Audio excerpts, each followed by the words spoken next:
Imagine an earthquake for a second. We're not talking about a literal shift in tectonic plates beneath our feet, but a massive, seismic shift in global power, influence, and basically human gravity. Welcome to this explainer.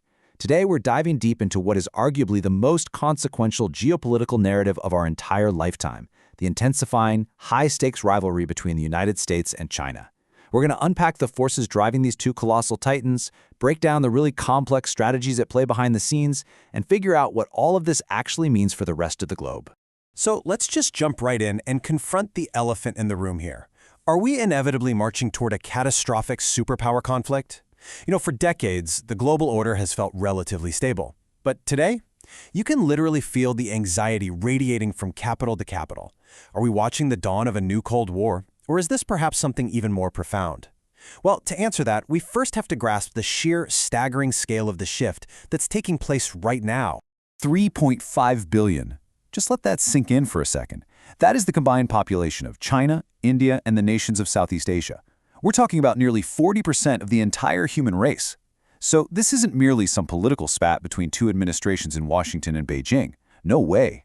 This is about the awakening of a massive segment of humanity and the incredibly high stakes involved in how the rest of the world accommodates this rising center of gravity. All right, let's move into Section 1, the 200-year aberration. We really tend to view geopolitics through the lens of recent memory, right? But history tells a completely different story. To truly understand the gravity of this moment, we need to zoom out and take a macro-level view of human history. The distinguished diplomat and scholar Kishore Mahbubani points out something absolutely fascinating. From the year 1 all the way to 1820, the two largest economies in the world were consistently China and India. The last 2 centuries, from 1820 to 2020, where Western powers in Europe and North America completely dominated, that's actually a historical aberration. It's a total anomaly. So what we're witnessing today isn't some unnatural disruption, it's a return to the historical norm. It is the return of Asia. But how exactly is Asia reclaiming this position? Well, Mahbubani calls this the march to modernity. The thing is, Asian nations aren't necessarily reinventing the wheel to achieve this success. Instead, they've been meticulously studying, absorbing, and adapting what are fundamentally Western pillars of wisdom. We're talking about enthusiastically embracing free market economics, heavily investing in science and technology, and really utilizing meritocracy. They've taken these established, proven strategies and just applied them at an unprecedented, massive scale. And the results? They are nothing short of staggering. In the year 2000, roughly 150 million people in Asia were enjoying middle-class living standards. By 2020, just 2 decades later, that number had surged to 1.5 billion. And by 2030, it's projected to hit 3 billion people. We are looking at an exponential jump here. It's literally the greatest, fastest improvement of the human condition and poverty reduction in all of recorded history. Which brings us to Section 2, from cat to tiger. Within this much broader Asian Renaissance we've been talking about, there is one distinct roaring engine driving the global conversation. I absolutely love how Mahbubani illustrates this. He says, "I was very comfortable sitting next to a cat. I'm very uncomfortable sitting next to a tiger."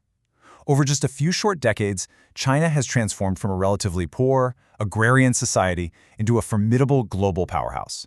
If you looked away for even a moment, the cat became a tiger. And obviously, living next to a tiger naturally requires a completely different level of awareness, caution, and respect. So, the crucial point here is understanding the actual nature of this tiger. China is now the second largest economy in the entire world, but their approach starkly contrasts with historical Western military imperialism. Think about this. Even when they had the world's most powerful navy back in the 15th century, they didn't go out and conquer foreign colonies. In modern times, they haven't fought a major war in 40 years. Instead, their strategy has relied heavily on economic integration, building massive infrastructure, and becoming deeply, undeniably embedded in global supply chains. Now let's pivot to Section 3, the strategic void. To really understand the intense anxiety radiating from Washington, D.C. as it figures out how to handle the emergence of this tiger, we have to talk about the zero-sum game. This is a geopolitical mindset where literally every step forward for China is automatically viewed as a step backward for America. In this psychological framework, it's not about two ships rising on the same tide, it's a cage match. And this emotion-driven reactionary fear is heavily influencing policy right now. We see this mindset playing out vividly in the current U.S. tech strategy, which is famously described in Washington as building a small yard, high fence. The goal here is to aggressively deprive China of highly sophisticated technologies, like advanced microchips. However, critics of this approach argue that this campaign is being mounted without any comprehensive, long-term strategic vision. Sure, it's a tactical blockade, but what's the actual endgame here? What does winning actually look like in this scenario? And the inherent danger of reactionary policies without a long-term plan is that they very often backfire. Take semiconductors, for example. When the U.S. cut off semiconductor supplies to China, it essentially forced them to innovate internally. It was a wake-up call. As a result, China's share of their own domestic semiconductor market jumped from 10% to 50%. The blockade didn't stop the tiger, it simply incentivized the tiger to build its own technology, while simultaneously cutting off a massive revenue stream for Western tech companies. This takes us right into Section 4, collision or cooperation. So, looking into the future, what is the reality of international relations going to look like? Are we destined for a massive collision, or is there actually room for cooperation? Right now, we have a head-to-head clash of worldviews. On one side, we have what's called tragic realism, heavily championed by thinkers like John Mearsheimer. And on the exact opposite side, we have positive-sum cooperation, a perspective advocated by Kishore Mahbubani. Let's impartially break down what both of these sides are actually arguing. The tragic realist perspective is incredibly stark. As John Mearsheimer argues, the international system has no global night watchman to keep everyone in line. In a world of anarchy, great powers must maximize their power just to survive. He argues that China would be absolutely crazy not to try to dominate Asia just like the US dominates the Western Hemisphere, because the US simply won't tolerate a peer competitor. This view states that intense security competition, and potentially even war, is just a tragic inevitability. As he famously states, security trumps prosperity. Countering this is the cooperative worldview. Mahbubani argues that the 21st century is fundamentally different than the past. We live on a fragile, deeply interconnected planet now. We're no longer sailing in 193 separate national boats. We're all basically in 193 separate cabins on the exact same global boat.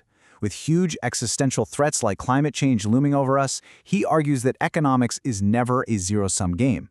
In this view, collaboration isn't just some utopian, feel-good ideal. It is an absolute, pragmatic imperative if humanity wants to survive.